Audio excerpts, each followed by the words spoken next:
Olá pessoal, boa noite. Meu nome é Wellington Lima.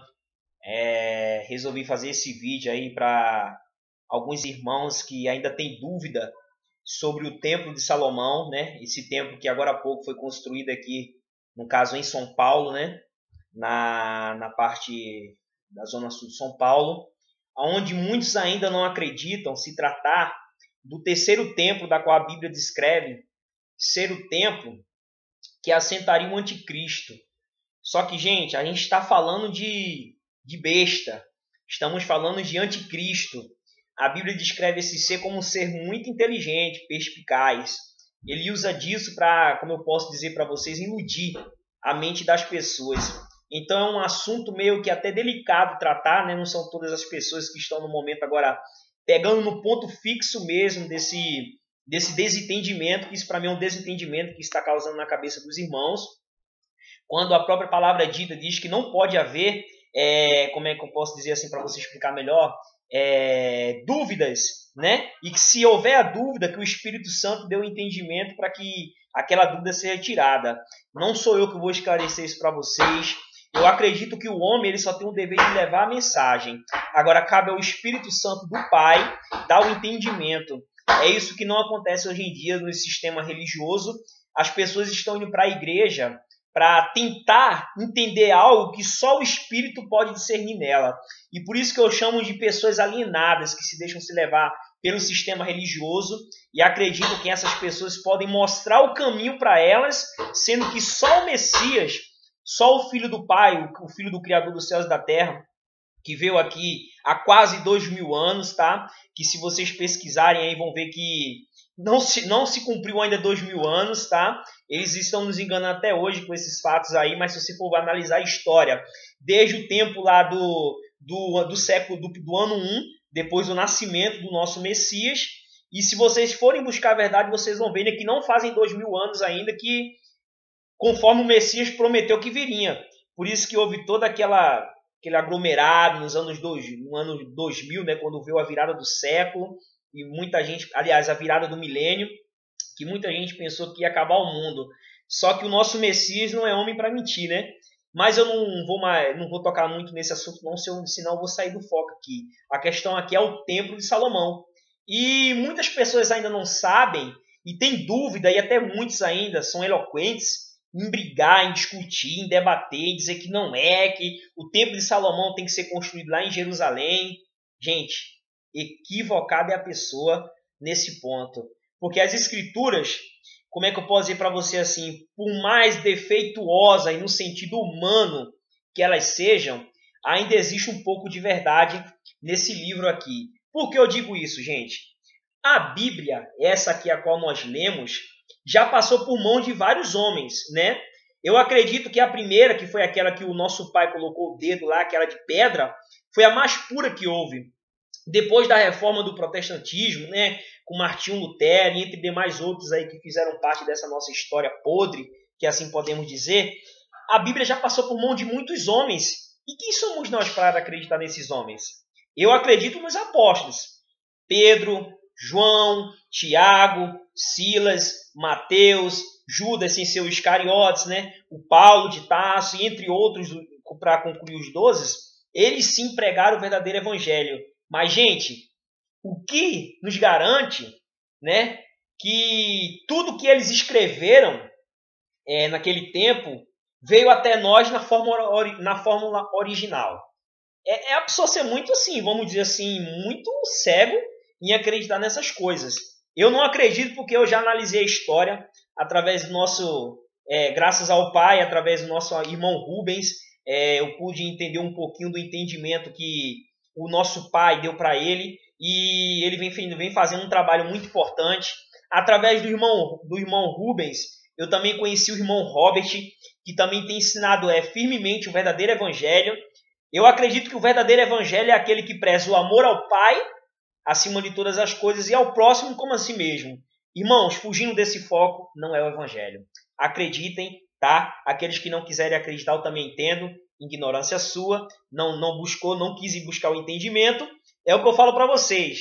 Se o que eu estiver falando aqui hoje estiver errado, um dia quando o Papai do Céu, no grande dia lá, no julgamento, perguntar: olha, meu filho, você estava errado, eu vou abaixar minha cabeça e vou dizer, papai, então desculpa, porque as fontes que eu analisei não estavam certas, mas a culpa é minha. Não foi o pastor, não foi o padre, não foi ninguém. Porque ele mesmo falou que naquele dia não adianta botar a culpa em ninguém, porque nós somos responsáveis pelos nossos próprios atos. Mas vamos voltar ao foco do assunto, o Templo de Salomão. Bom, pessoal, a Bíblia ela retrata de várias formas, em amplos sentidos, a respeito do Templo de Salomão, a respeito da vinda do Anticristo. Ele já está na Terra, né? Não precisa ser tão leigo para entender isso. Se é como eu falo, aquele que busca o entendimento é dado a ele através do Espírito Santo. Não é o homem pastor, não é o homem padre, não é um homem missionário que vai dar o entendimento a você. É o Pai através do Espírito. E quando você busca esse entendimento, você consegue entender o que o Pai quer mostrar e revelar para você. Mas que se você não morrer e nascer de novo como uma criança, inútil será a sua busca. Porque o próprio Messias falou, né? E aquele homem sábio lá de Jerusalém não entendeu o que ele falou. E falou assim, mestre, como eu poderia voltar para o ventre da minha mãe? E o que acontece hoje só não é feito as mesmas perguntas. Mas se você for dizer para alguém que ele tem que morrer e nascer de novo, no caso é para a igreja aceitar Jesus, né? Esse Jesus que o povo estão pregando aí hoje. E ser crente, né? Só que é pelas atitudes, pelos seus frutos, conhecereis quem sois. Então, irmãos, não adianta fazer pré-julgações. Meu objetivo aqui não é esse. É só que com base nas escrituras, né? Porque a Bíblia é o que eu falo para vocês. O homem que confia no outro, maldito seja ele. Isso a própria Bíblia fala. Aí você me fala assim, irmão, tem alguma coisa na Bíblia que você acredita e outras não? Não. É a verdade. Eu acredito naquilo que o Pai me mostra o entendimento. E é fácil saber o que é do Pai e o que não é. Tudo aquilo que foge do amor ao Pai e ao próximo, não é do Pai. Simples. Se o próprio Messias falou que o Pai é amor, como é que posso eu pegar parte das escrituras que falam que matar, que o Criador mandou matar? Aonde? Como? Se o Pai deu 10 mandamentos e neles eram ditos que não devemos matar, roubar, cobiçar a mulher do próximo, e entre outras coisas. Mas quando o Pai deu 10 mandamentos, né? Ele quis deixar bem explícito, né? Que ele sabia que ia haver pessoas que iam dizer assim, não, mas eu não sabia disso. Mas é simples, os 10 se resumem em 2, que é amar o nosso Criador acima de todas as coisas, e ao nosso Pai como a nós, e ao nosso próximo como a nós mesmos. Se nós fazemos todas essas coisas, nós não vamos matar ninguém, nós não vamos ferir ninguém, nós não vamos querer roubar a mulher de ninguém, nós não vamos dizer assim, querer magoar nosso próximo. Então, é um fato resumido. Mas vamos voltar de novo ao foco.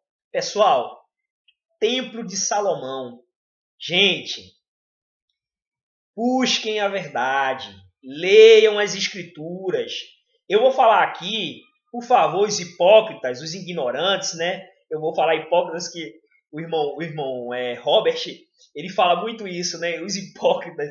E são hipócritas mesmo, meus irmãos.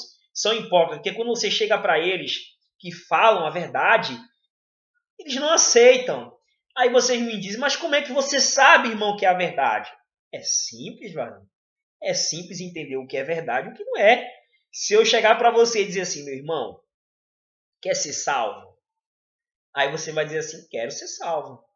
Irmão, você só tem que fazer 2 coisas. O que é, meu irmão, que eu tenho que fazer? Ir para a igreja e orar a Deus, bater palma? Não, meu irmão. Amar o Pai acima de todas as coisas e ao teu próximo como a ti mesmo. Aí você fala, mas meu irmão, é tão simples isso? É. Mas, irmãos, como é que pode? É só você ler no livro de Mateus, a parte que o jovem rico chega para o Messias e fala para ele o que ele deveria fazer para ser salvo. E o Messias explicitamente fala para ele, cumpre os 10 mandamentos. E ele falou, mas mestre, eu já sou detentor disso, eu cumpro os 10 mandamentos. E qual desses 2 é os maiores? O Messias falou assim, ama o teu Criador, né? Deus é uma patente, Criador só existe um. Ama o teu Criador acima de todas as coisas e ao teu próximo como a ti mesmo. Aí ele, né, falou claramente, eu já faço isso, mestre. Mas o mestre sabia o que se passava no coração dele, né? Então resolveu colocá-lo realmente de frente, não é a prova. O nosso pai não coloca a gente em prova nenhuma. O nosso pai não quer. Nosso pai sabe da nossa fraqueza. Então quem é nosso pai para colocar? Você acha que um pai, você coloca seu pai te colocaria para atravessar uma ponte sem corda? Uma ponte com uma estrutura, vamos dizer assim, uma ponte de 30 centímetros de espessura, né? E não tendo nada para você segurar, ali embaixo é um precipício. Seu pai te colocaria você para fazer isso só para ver se você ia se dar bem? Eu não faria isso com meu filho. Então, se eu, que sou humano, carnal, imperfeito, cheio de defeito, não faria isso, imagine nosso pai, que é amor, perfeição, que nos ama. Se fosse assim, um filho pródigo, quando voltou para casa, o pai teria colocado ele à prova para ver se ele era merecedor de realmente voltar para casa dele. E aquilo, irmãos, aquilo é uma sombra de como é o nosso pai. De como o nosso pai sempre está para aqueles que se arrependem, né, dos seus atos, né, desse mundo aí vil, e voltam para os seus braços, em fazer atitudes boas, em amar seu próximo e ajudá-lo. Mas vamos lá, pessoal, vamos voltar para o tempo de Salomão. Eu quero deixar uma coisa bem clara aqui para vocês, referente sobre isso. No livro de Marcos 14, né? Aliás, Marcos 13, 14, né? Do capítulo 13, versículo 14 em diante. Eu nunca gosto de ler a Bíblia por versículos. O interessante é você ler o capítulo inteiro, porque esse negócio de epígrafes e parágrafos foi inventado pelo homem. Isso é uma perdição total. Isso eu já aprendi já. Mas vamos lá. Eu vou ler aqui uma passagem para vocês e eu quero que vocês prestem bem atenção nessa passagem aqui. Olha só. Marcos, capítulo... Leiam, pessoal. Não se deixem levar por apenas o que eu estou falando. Leiam. Provem. O Messias falou, nos últimos tempos, fazei prova desses tais profetas que se dizem profetas, para ver se o que eles pregam é verdade. E eu não vejo ninguém fazendo isso nas igrejas. O povo vai para lá, fica... o pastor só... entendeu como é que é, gente? Fica tudo uns alienados lá. Só ouvindo, absorvendo, a cabeça parece um HD. Gente, isso aqui não é HD não, isso aqui é um software. É para processar. O nosso criador te deu um cérebro. Cérebro, não foi um HD não, só para armazenar. Foi um processador para que você tenha a capacidade de analisar o que é correto e o que não é correto. Então vamos lá. Em Marcos capítulo 13, versículo 14 em diante, fala assim, ó. Ora, quando vós virdes a abominação da dissolação que foi predita estar onde não deve estar, quem lê entenda. Olha só. Ora, quando vós virdes a abominação da dissolação que foi predita, no caso pelo profeta Daniel, estar aonde não deveria estar, quem lê entenda. Então os que estiverem na Judéia fujam para os montes. Essa parte, então, os que estiverem na Judéia, foi um exemplo, uma simplificação. Quem entende português um pouquinho vai entender isso aí. Então, pessoal, olha só, essa parte aqui é bem... Eu já vi, essa semana eu estava pesquisando na internet, e tem alguns irmãos que já que tiveram entendimento, e estão pregando isso. Estão mostrando esse detalhe que muitos passam despercebido. Porque eles são muito... Olha só, eles podem ser inteligentes, mas eles são humanos, eles erram, né? Mesmo tendo a orientação do anticristo lá, eles falham, porque eles são carnais, eles erram. Então, gente, olha só. Quando vós vides a abominação da dissolação que foi predita pelo profeta Daniel, está onde não deveria estar. Gente, olha só, está onde não deveria estar. O templo de Salomão que foi construído aqui no Brasil, ele deveria estar aqui no Brasil? Aonde ele deveria ter sido construído? Como é que se diz? Os judeus até hoje tinham vontade de construir o templo, só que não conseguiram. E o Messias falou assim, ó, quando a abominação da dissolação aparecer e ela estiver aonde não deveria estar, gente, a abominação da dissolação é o próprio templo. Vai ser no templo que vai ser feito as abominações, as coisas que para o Criador é pecado. Isso os escribas fizeram há quase 2000 anos na era do nosso Messias e querem fazer e vem fazendo até hoje e vai ser pior. Então é um fato importante, ó. Aparecer aonde não deveria estar. Ué, mas espera aí. Se ela aparecesse lá em Jerusalém, então lá era o lugar que ela deveria estar, porque foi lá onde foi construído o primeiro e o segundo. E esse agora é o terceiro, gente. É uma conta matemática. Meu filho de 3 anos sabe fazer uma matemática dessa. Se foi construído o primeiro, no tempo de Salomão, né? Veio o segundo, com a reforma antes da reforma, né? Quando o nosso aquele safado lá do, como é que se fala? Agora esqueci o nome daquele louco lá, só um minuto, pessoal. Do Constantino, né? Que veio com aquela reforma porcaria dele, que veio a segunda, e agora o terceiro, gente. Tá lá, primeiro, segundo, e o terceiro foi construído. Aí muitos falam, não, mas não é o tempo de Salomão, da besta, porque não foi construído em Jerusalém. Mas está aqui, ó. Ora, quando vós vides a abominação da desolação, que foi predita pelo profeta Daniel, está onde não deveria estar, quem lhe entenda. Gente, é óbvio. É só entender o que ele está dizendo. E com isso, deixo para vocês essa reflexão e que muitos possam ter a oportunidade de analisar. Pessoal, o Messias não mandou você ler as Escrituras. Ele mandou você analisar. Quando a gente lê algo, muitas coisas passam despercebidas. Mas quando a gente analisa algo, os pequenos detalhes são mostrados. Então, parem de ler a Bíblia e comecem a estudá-la, analisar. E aí sim, os fatos que estão lá em oculto, aquilo que só o Espírito Santo pode revelar, será revelado. Mas cabe a cada um de vocês buscar a verdade.